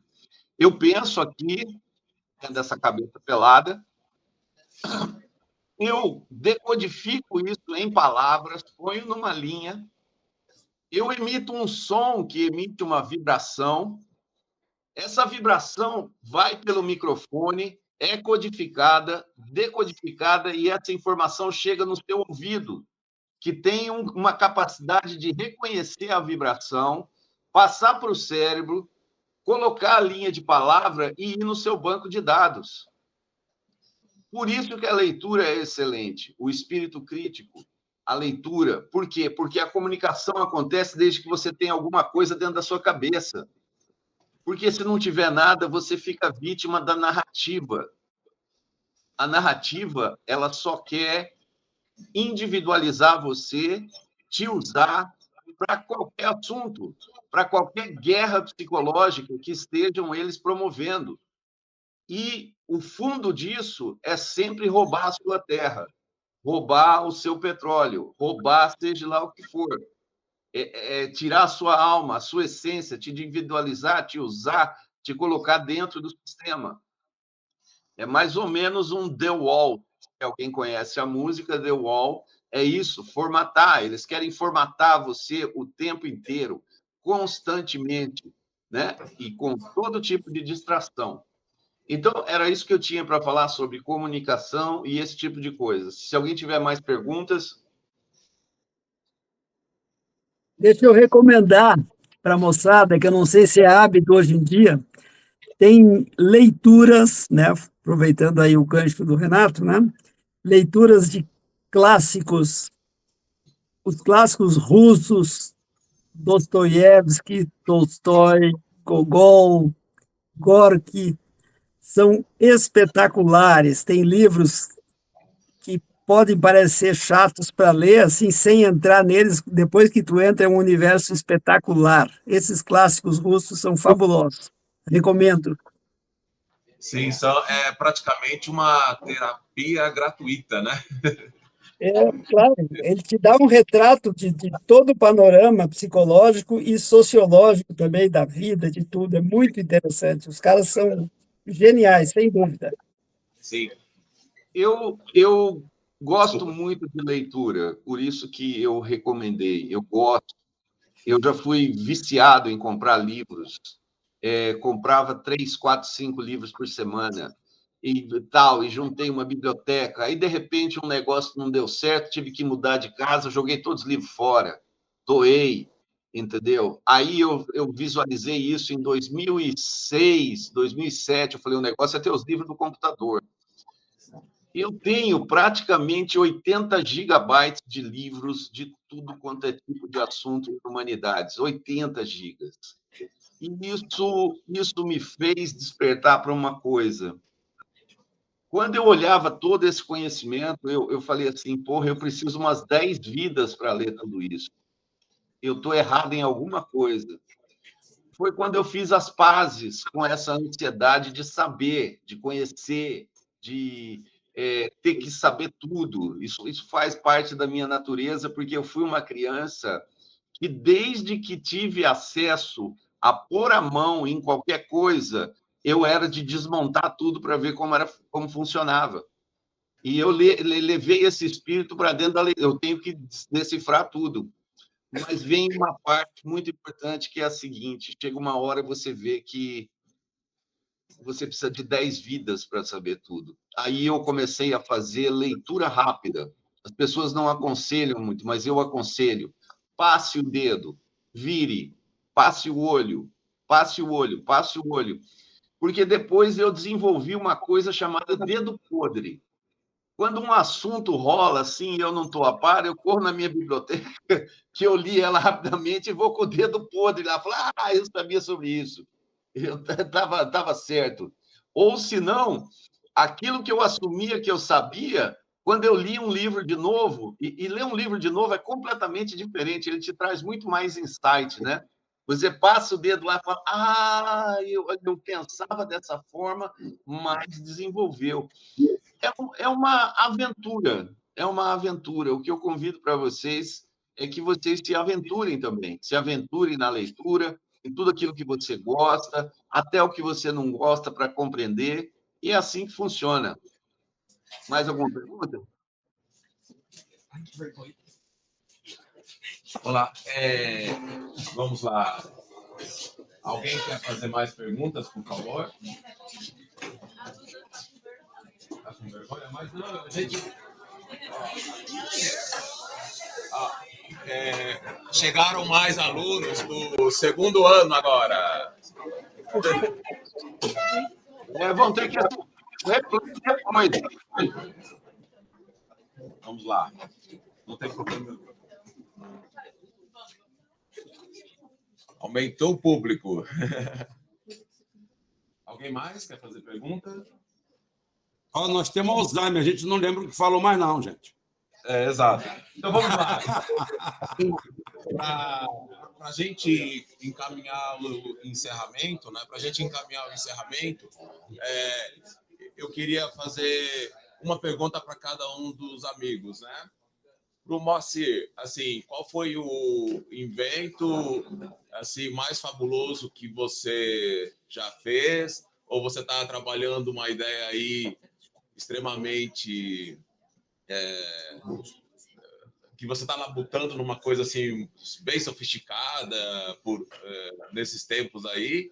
O Renato dá uma palhinha para sobre essa questão da imigração para os Estados Unidos, por favor, para os jovens, tudo bem? E o Rubem Gonzalez fazer uma palhinha sobre a geopolítica, né, para os nossos alunos, por favor. Tá bom? Quem começa? Vixe, tremeu aqui, desculpa. Bom, eu posso começar. Beleza. Eu sou mais velho da turma. Bom, eu lido, né, vamos dizer, com inovação tecnológica há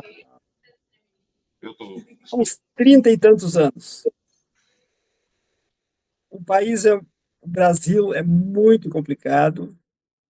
Eu tive vários projetos que seriam bastante relevantes se não fossem boicotados pelo governo, por um monte de coisa. Um deles eu criei, junto com um amigo da FUNASA, um sistema para identificação de mosquito, o Aedes aegypti, onde hoje em dia os agentes de saúde vão nas casas, fazem coleta de larvas, colocam num vidrinho de álcool, anotam lá onde coletaram tal casa, tal endereço, tantas larvas, isso tudo vai, tudo junto. Aí o cara junta lá no final do dia lá 400 larvas e leva para um laboratório.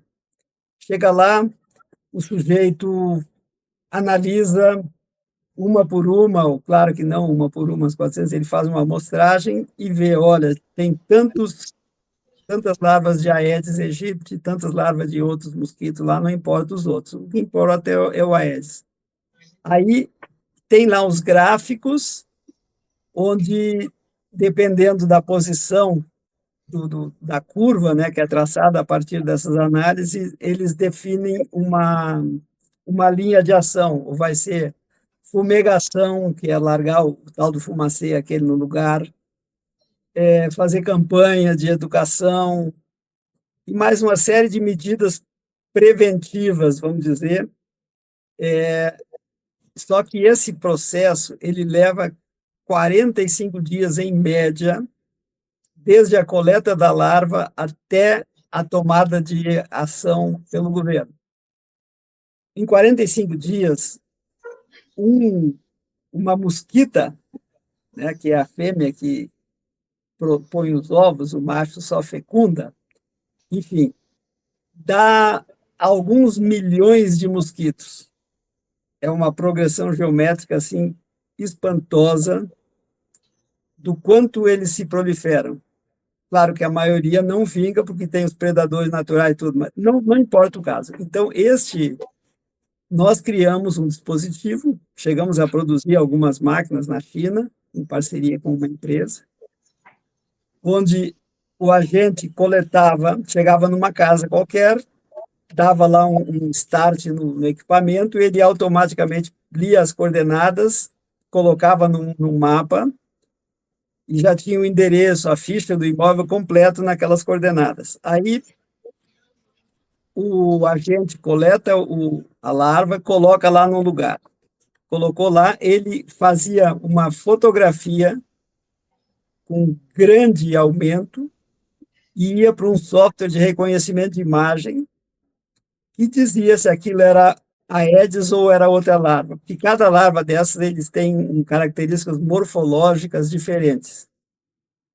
Então, dá para reconhecer tranquilamente. Aí, na hora em que o agente coletou, questão de minutos, isso já estaria num banco de dados e poderia promover a ação já no final do dia, por exemplo, juntando 40, 50 agentes aí que percorrem um bairro inteiro. Já no outro dia, eles poderiam tomar essa medida profilática, preventiva, e não mais depois de 45 dias.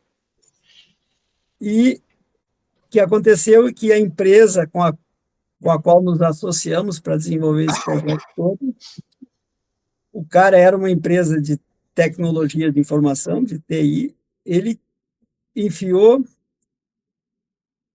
um sistema de controle de consumo de veneno, né? Com isso, ele matou o projeto. Nós viramos leprosos junto ao governo. Por quê? Porque o veneno, a Funasa usava por ano, gastava, na época, uns 3, 4 bilhões por ano. E desses 3, 4 bilhões, eu não sei quanto por cento, mas eu imagino que uns 30% ou 40% era para desviar. Então, como nós introduzimos, e foi a revelia da minha vontade, eu não queria fazer isso, mas como não era majoritário, eu tive que ceder. Como foi introduzido esse sistema de controle de uso de veneno, o governo não quis mais. Nunca mais ninguém nem olhou para nós. Por quê? Porque era a fonte de roubo deles, era o veneno do Aedes. Bom, isso foi passado. Atualmente, eu estou trabalhando em 3 projetos. Um deles já está com pedido de patente no INPI.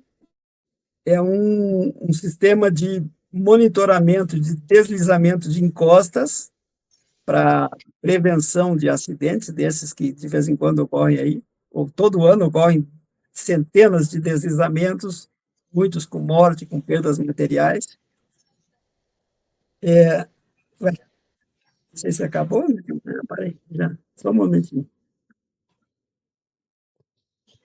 Bom, e ele tem um sistema com ótica, né? Eu me atrapalhei que deu um tilt aqui no meu celular. Enfim, e outro é um sistema anti-aquaplanagem, né? Eu desenvolvi um sistema com meios físicos que altera um pouco digamos, da composição, não é a composição da água, mas o arranjo molecular da água, ele é alterado, ele reduz a tensão superficial e, com isso, reduz o efeito da aquaplanagem em veículos automotores, né, com pneu, obviamente. Bom, o outro é um sistema que eu chamei de sistema de modulação anímica. Ele, a partir da ciência, digamos assim, de neuroacústica, e é uma ciência que trabalha com ondas sonoras, e essas ondas produzem, a partir de um efeito chamado batida binaural, elas produzem alteração na frequência das ondas cerebrais. Alterando a frequência das ondas cerebrais, altera o estado de ânimo da pessoa. E se nós estamos bem-humorados, mal-humorados, tristes, deprimidos, ou alegres, eufóricos e coisas tais, isso tudo tem uma relação direta com a frequência das ondas cerebrais. E eu criei um sistema que consegue modular as frequências das ondas cerebrais de forma que a pessoa consiga atingir, digamos, estados de ânimo determinados. Até mesmo para dormir é possível induzir o cérebro a produzir uma determinada onda que vai fazer com que ele durma, relaxe, se concentre mais para estudar, para trabalhar e tudo. Então, basicamente, são esses 3 produtos com os quais eu estou trabalhando. E esse da sistema de modulação anímica é, para mim, a menina dos olhos, porque nós temos uma verdadeira epidemia de depressão, de burnout, que é uma doença nova que os caras criaram, que é um cansaço de trabalho, insônia e estresse, e uma série de doenças mentais que esse dispositivo consegue trabalhar e reduzir bastante os efeitos dessas doenças, vamos chamar assim, doença mental, sem o uso de remédios, sem causar dependência, sem nada. É totalmente inofensivo o procedimento. Bom, é isto. Abraços, obrigado aí por tudo e vamos continuar.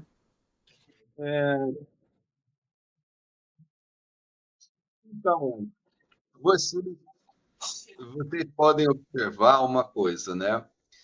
O Moacir colocou 2 situações aí, né? Se você for resolver um problema muito grande, porque tudo na vida, para você ganhar um dinheiro, você tem que resolver algum problema, né? A base da invenção é essa aí. Eu tenho um problema e eu vou criar uma inovação para uma solução, né? Se for um carro a ar, se for alguma coisa assim, você não vai ter sucesso, né? Se ela for enfrentar uma grande corporação produtora de veneno, ela vai comprar a sua patente ou vai desaparecer com você, seja lá o que for, né? Mas, de uma certa forma, tudo fica em problema e solução.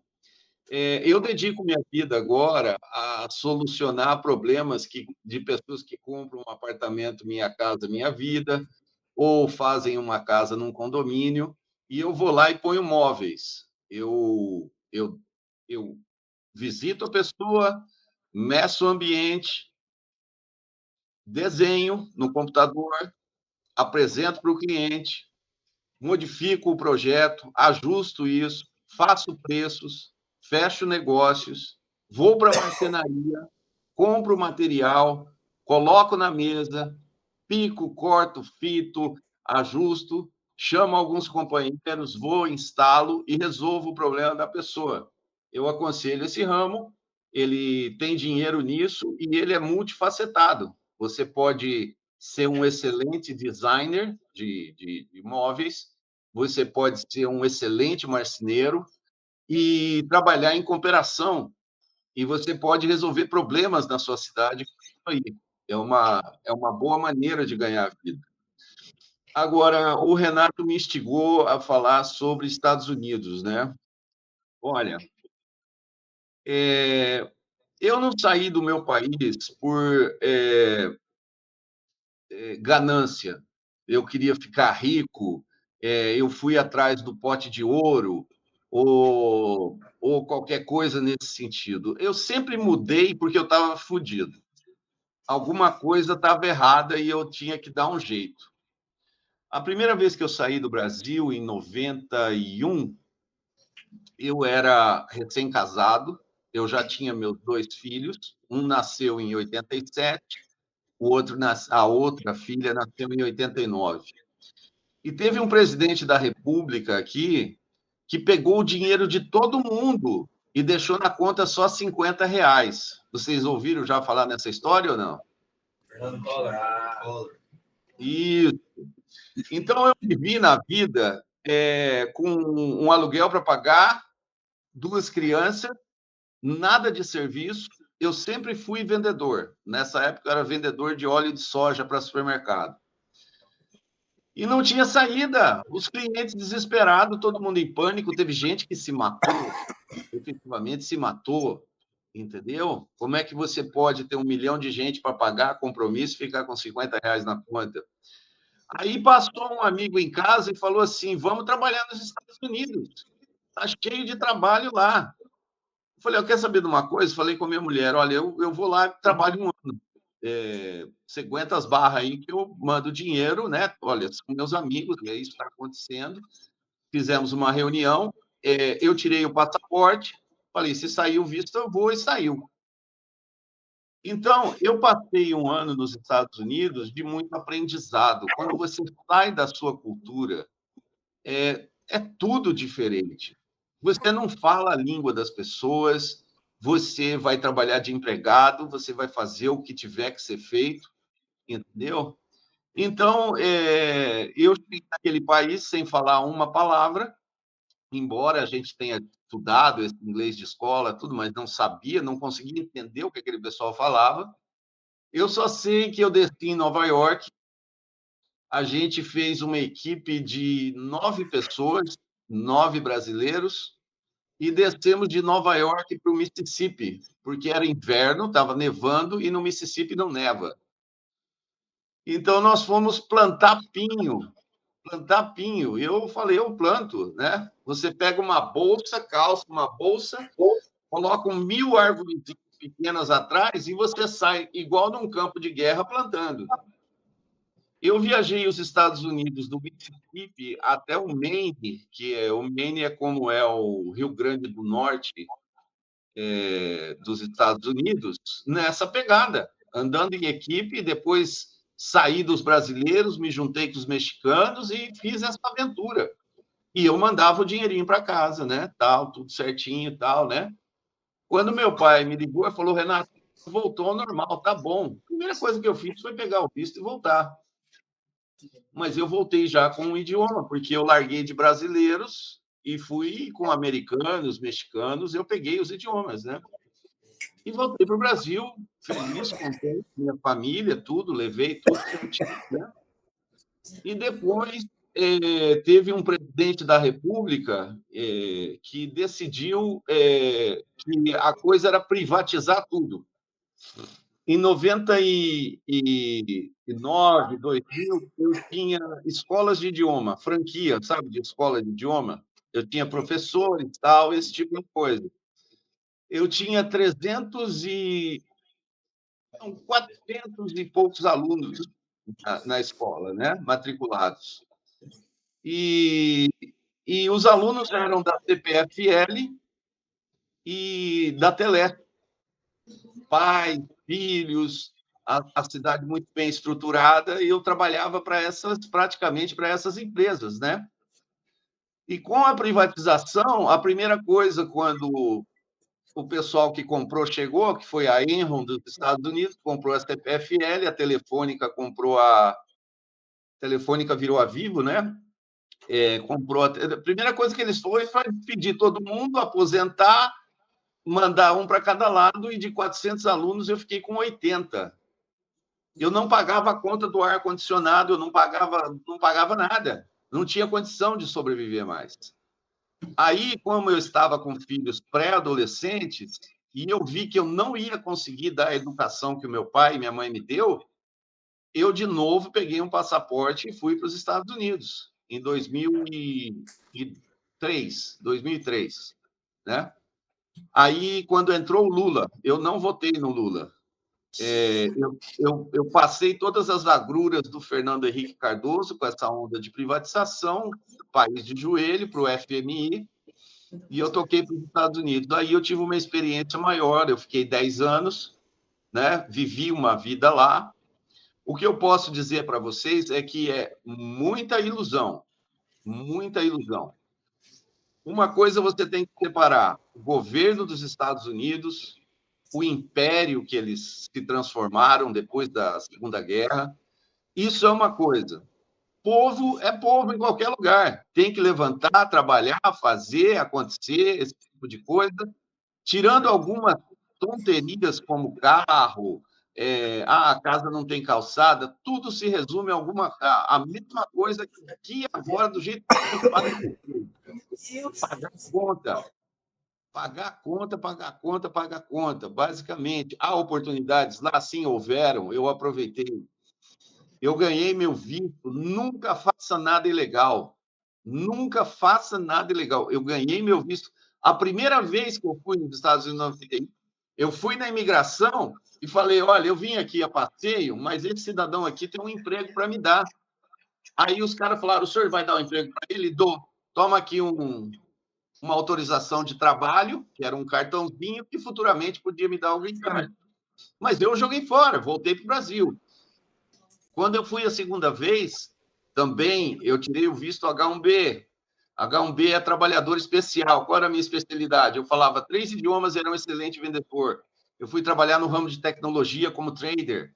Eu comprava peças na China, peças na Califórnia e entregava tudo em Miami.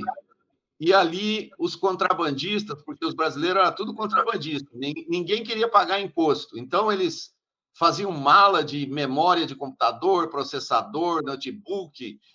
Aquela época era uma época de câmera digital.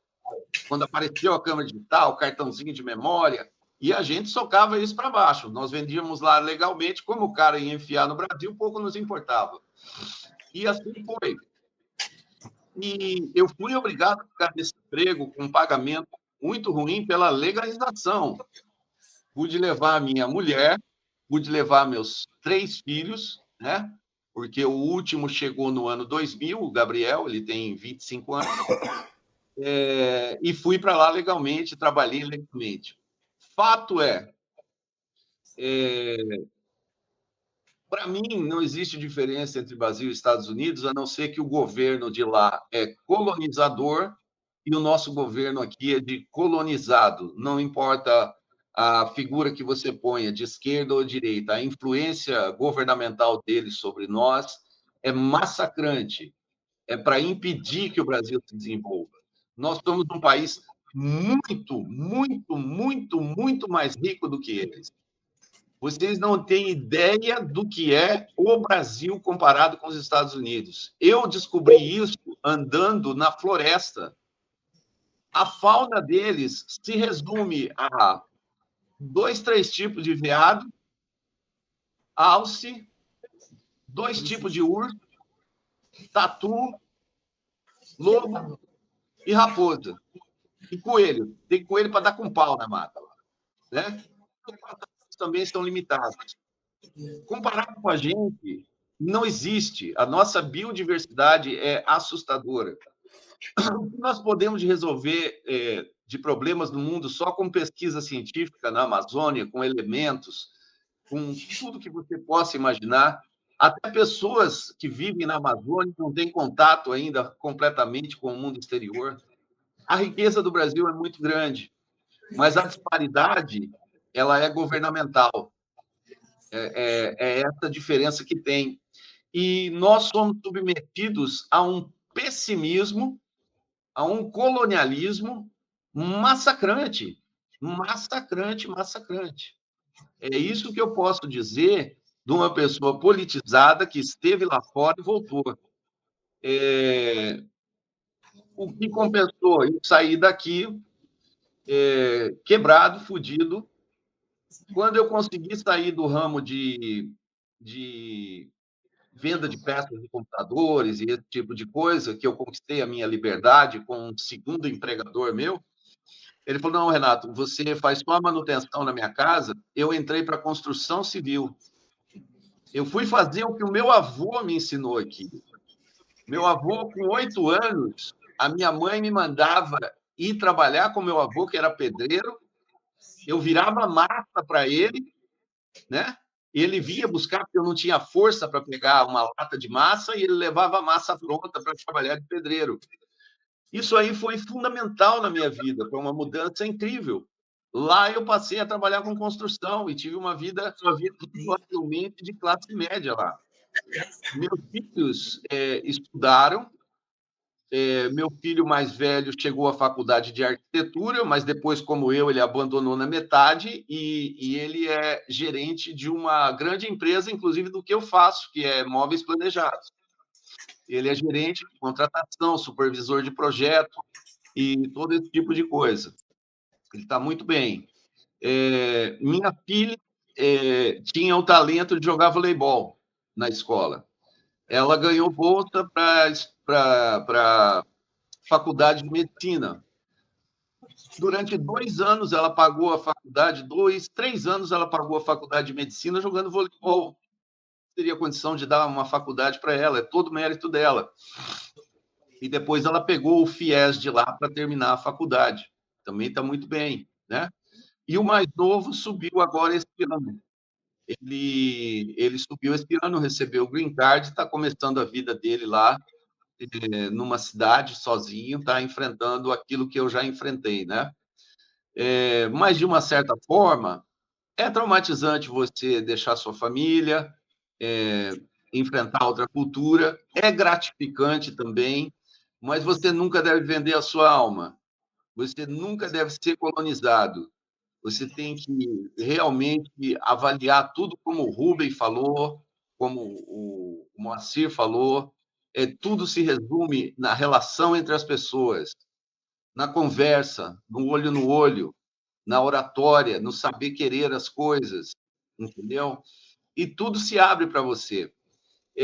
Muitas vezes a gente é obrigado a dar um passo aonde você nem sabe se existe um caminho, porque você precisa sobreviver, você precisa fazer, e eu falo, eu vou nessa direção, fé e vai nela.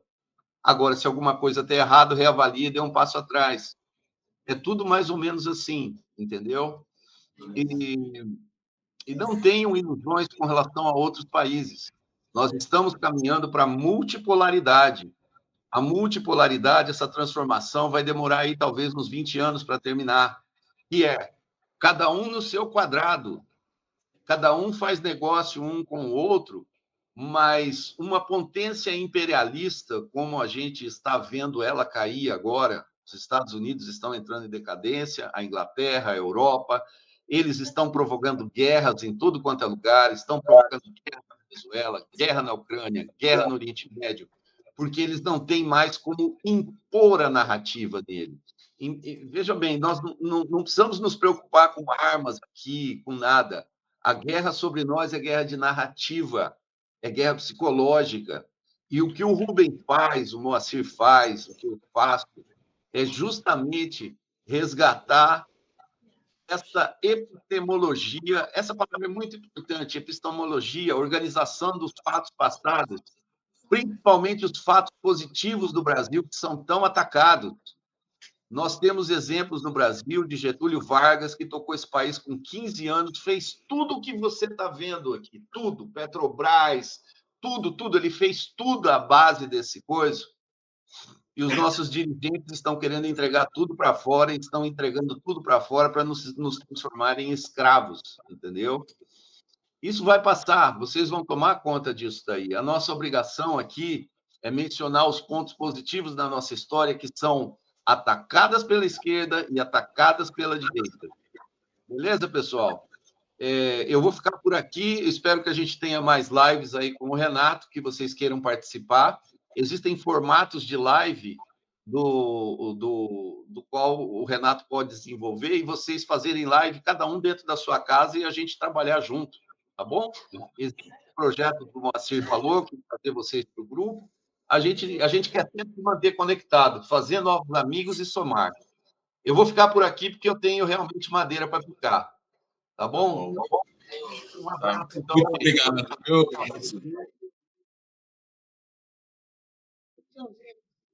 Abraço, Renato. Obrigado, Moacir.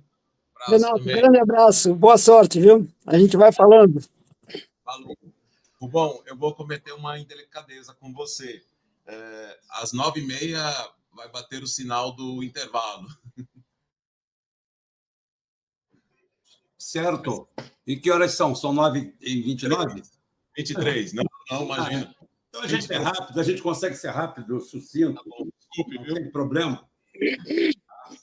Bem, o que é geopolítica, gente? Geopolítica é basicamente a política que você conhece na sua rua, do seu vizinho, do vereador que pede voto, do prefeito que pede voto, do cara que é da associação de moradores, é levada ao nível mundial, global. É mais ou menos como se a fofoca da vizinhança entrasse em rede nacional. É uma coisa ampla, grande. E o jogo do poder da humanidade não muda. Vamos dizer assim, resquícios da humanidade. O cara fala, o ser humano está há 100 mil anos na Terra, há 10 mil anos com os sumérios. Eu sempre coloco dentro da nossa cultura eurocentrista. Nós vivemos sob a égide da cultura eurocentrista, que todo o nosso conhecimento, toda a nossa base de educação e de estudo vem da Europa. Nós somos eurocentristas. O mundo, o centro do mundo é a Europa. E a gente consegue isso de Roma para cá. Então, toda a organização que nós temos conhecida tem 2.500 anos aí, aproximadamente 2.300 anos. Então, nesse meio tempo, a geopolítica não mudou absolutamente nada. O que era uma junta de cavalos virou um tanque de guerra, que era uma biga, aquele carro de combate romano de 300 a.C., antes de Cristo, aquilo ali é um tanque atual. A catapulta é o canhão, é o míssil, é o que for. O ser humano continua se matando inexoravelmente atrás de poder, riqueza e dominação. Riqueza, poder e dominação são o tripé da humanidade. Países hegemônicos normalmente entram em países menores, mais enfraquecidos, para lhe tomar tudo. Inclusive, o advento da escravidão vem exatamente daí. Para quem não sabe, a escravidão é um processo evolutivo, né? É uma evolução. Rubens, que evolução é evolução. Os romanos, principalmente, tinham o costume de matar. Era costume você entrar num lugar e matar todo mundo, que você não quer que aquela turma venha atrás de você. Mas os romanos tiveram praticamente a ideia em série de por que a gente não pega esse pessoal para trabalhar de graça para a gente. Então, foi aí que nasceu praticamente a escravidão estruturada como a gente conhece. É um fenômeno terrível, mas desde que o homem é homem, que o mundo é mundo. Inclusive, nessa época, os escravos era comum irem ao leste europeu, onde existiam os eslavos, trazê-los como escravos. Daí a palavra eslavo, escravo, que você vem do anglo-saxão. Eslavo é escravo, vem de eslavo. Ou seja, até não tem aquela conotação que a gente... Porque o escravo que nós conhecemos no Brasil, ele é multirracial. Ele foi comprado na África e trazido para o Brasil. Mas só isso aí dá outro tratado, né? Haja aula para isso. Então, o que acontece? O processo de dominação de Roma, que existia há 2.300 anos atrás, é o mesmo que se replica hoje em dia. Só mudou as ferramentas. Saiu a pedra, entrou o míssil. Saiu a flecha, entrou o drone. Agora, o ser humano sistematicamente tem se matado, destruído e dominado os outros povos, usando principalmente, estruturalmente, a mesma metodologia. Hoje, nós temos um grande arsenal de armas não letais, chamada de soft power, ou poder suave. O poder suave vem através de uma igreja neopentecostal, vem através de uma ONG, vem através de um ensinamento de costumes, vem através de um ordenamento de um processo democrático no formato em que os países dominadores colocam, e todos eles objetivam a mesma coisa. Tá? É a capacidade que o escravo, o subalterno, o que está embaixo, produzir mais pelo menor custo agregado, sempre trazendo mais poder a essa nação. Nós estamos agora no meio de um furacão. O furacão se chama, vamos dizer assim, o Ocidente, como nós conhecemos, esse eurocentrismo, ele, pela primeira vez, está mudando de lugar. Nós vamos passar, provavelmente, o próximo século olhando o planeta com um giro de 180 graus no mapa, não no planisfério, né? Na esfera mesmo. Porque hoje, quando você vê um mapa em qualquer lugar, o globo terrestre, você vê aquela tripa, que é o Brasil, que é a América do Sul, os Estados Unidos e a Europa. O mapa, o mundo vai ser visto do outro lado. E o Oriente está tomando conta de tudo isso aí. Esse processo daí é inexorável. E, Renato, como tivemos pouco tempo, a hora que você quiser marcar mais alguma coisa, a gente marca mais alguma coisa para falar sobre esse assunto. E pode parecer, no começo, maçante, mas é extremamente primordial para quem quer desenvolver alguma coisa. Sim, sem sombra de dúvida.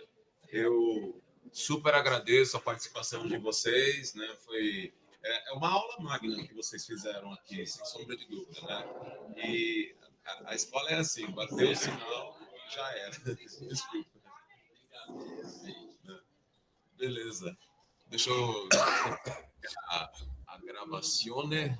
Pronto. Bom,